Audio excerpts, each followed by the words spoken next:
Hey everyone. In this video, we're going to look at how you can set up your Grok account and get an API key from Grok. So simply, we need to go to grok.com.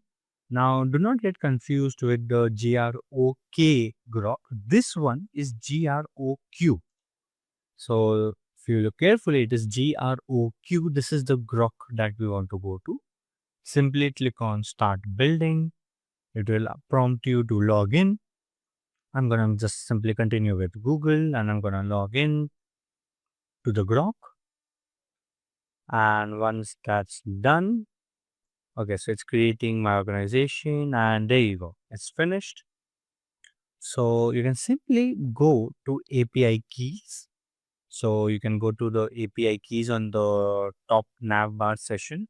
So there's playground, API keys, dashboard, and you can create a new API key.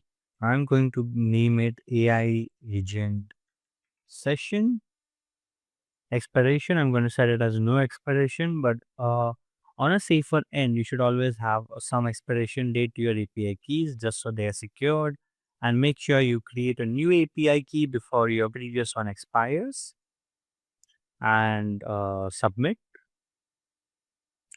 And there you go, your API key is ready. But one very important thing is your API key in Grok is visible only once. So you need to make sure that you copy that API key as soon as it's visible.